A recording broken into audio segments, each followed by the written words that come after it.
Hoy vamos a hablar del segundo capítulo del libro de la ética por Amador.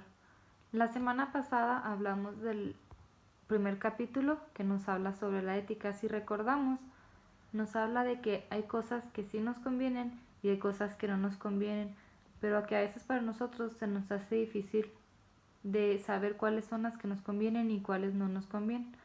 Hoy en este segundo capítulo vamos a hablar sobre las órdenes, los caprichos y las costumbres.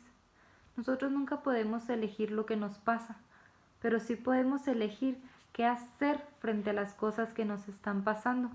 Cuando nosotros decidimos hacer algo es porque preferimos hacer eso en lugar de hacer otra cosa, o porque preferimos hacerlo a no hacerlo.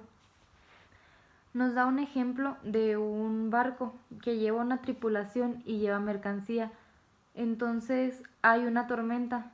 El capitán no puede hacer nada con la tormenta porque él no decidió que hubiera esa tormenta, pero sí puede decidir qué hacer frente a la tormenta.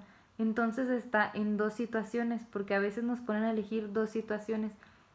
En este caso, él tiene que decidir qué hacer frente a la tormenta.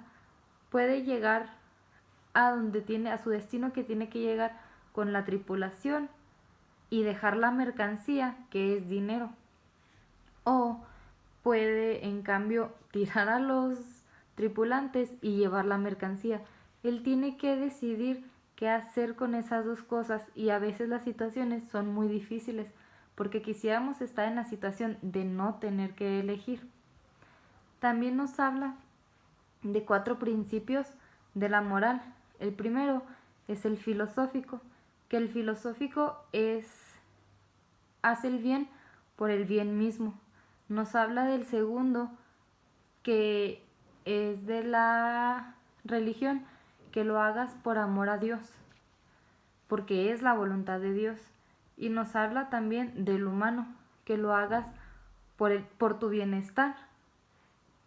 También del político, que dice que lo hagas por amor a la sociedad.